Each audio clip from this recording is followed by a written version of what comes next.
Room number 13। सुनो, मेरे कमरे का हीटर काम नहीं कर रहा है, अंदर आकर ठीक करो। ड्यूटी पर नए नए ज्वाइन हुए होटल कर्मचारी को लगा कि उसे कस्टमर को खुश करने का मौका मिल रहा है।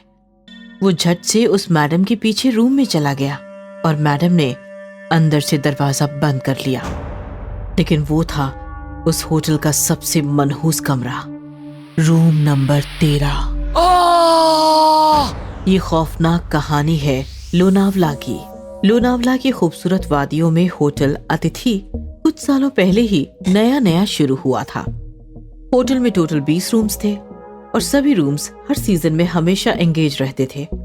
लेकिन होटल अतिथि में एक कमरा ऐसा भी था जिसमें बस एक बार एक ही कस्टमर गया और उसके बाद वो कमरा हमेशा हमेशा के लिए आउट ऑफ सर्विस हो गया। वो था रूम नंबर 13।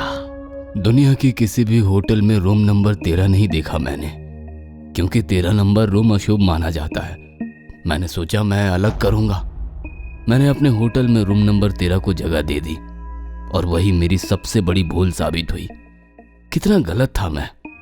देखो, जो हुआ सो हुआ, लेकिन अब रूम नंबर 13 की वजह से होटल अतिथि का नाम खराब नहीं होना चाहिए मैनेजर। डोंट वरी सर, हमने वो कमरा सर्विस में लाना कब का छोड़ दिया है। और तो और गेस्ट भी 13 नंबर रूम तो कभी मांगते ही नहीं। चिंता की कोई बात नहीं है, हम भी भूल गए हैं। आप भी भूल जाइए सर उस रूम नंबर 13 को।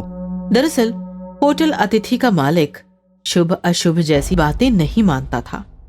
इसीलिए होटल बनाते समय उसने होटल की बिल्डिंग में जानबूझकर रूम नंबर 13 रखा। लेकिन होटल शुरू होने के बाद होटल में आए किसी भी नेशनल इंटरनेशनल गेस्ट ने रूम नंबर 13 को कभी पसंद नहीं किया, क्योंकि 13 नंबर का आंकड़ा पूरी दुनिया में अशुभ माना जाता है और इसी कारण रूम नंबर 13 भी हमेशा खाली ही पड़ा रहता था। लेकिन एक साल पहले मेघा नाम की एक औरत अपने पति से झगड़ा करके लोनावला भाग आई और रहने के लिए उसने होटल अतिथि चुना। मैडम, सारे कमरे फुल है, बस रूम नंबर 13 छोड़कर। वो चलेगा आपको? हाँ, दे दो मुझे, चलेगा। ओके मैम, लोग 13 नंबर का कमरा शुभ नहीं मानते, इसलिए मैंने आपसे कंफर्म कर लिया। प्लीज वेट, हम अभी वो कमरा आपके लिए रेडी कर देते हैं। और उस दिन से मेघा रूम नंबर 13 में रहने लगी। सुबह से लेकर शाम तक वो लोनावला घूमती और रात में होटल आकर रूम नंबर 13 में ठहरती।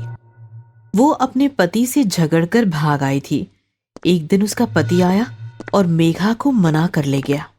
लेकिन फिर दोनों के बीच पता नहीं ऐसा क्या हुआ कि मेघा उसी रात फिर से होटल लौट आई और दूसरे दिन सुबह होटल स्टाफ ने रूम नंबर 13 में पंखे से लटकी हुई उसकी लाश देखी। मेघा ने रूम नंबर 13 में फांसी लगाकर खुदकुशी कर ली थी। इस घटना के बाद होटल मालिक को अपनी गलती का एहसास हुआ और रूम नंबर 13 हमेशा हमेशा के लिए बंद करा दिया गया। उस घटना के बाद होटल के सभी कर्मचारी उस कमरे के सामने जाने से भी डरते थे। नाइट शिफ्ट वालों ने तो कमरे से आती हुई मेघा की रोने की आवाज भी सुनी थी।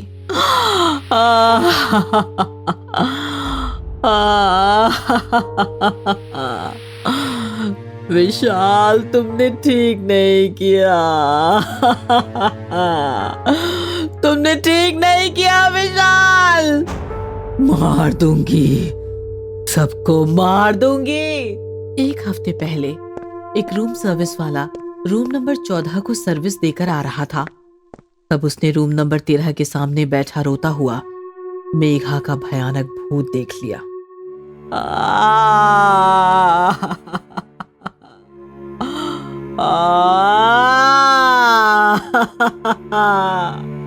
उसी दिन वो रूम सर्विस वाला भाग गया था और आज उसकी जगह पर एक नया रूम सर्वेंट आया, मुरारी नाम का।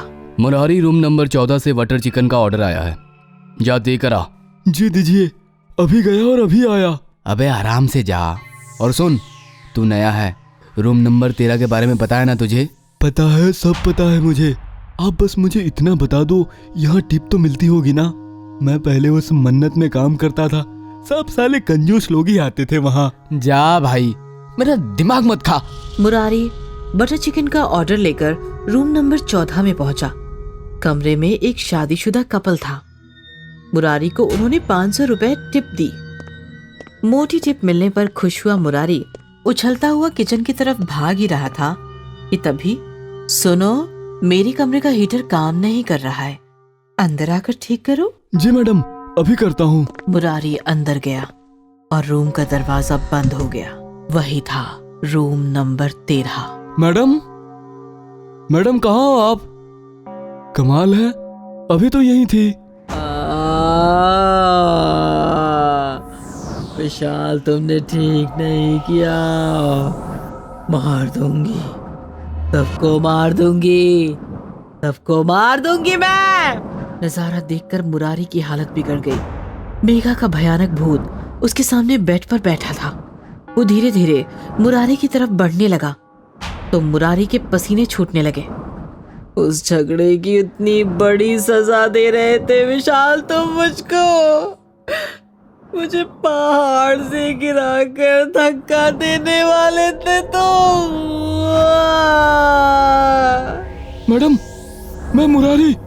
मैडम, मुझे डर लग रहा है। मैडम, तुम मुझे मारना चाहते थे ना?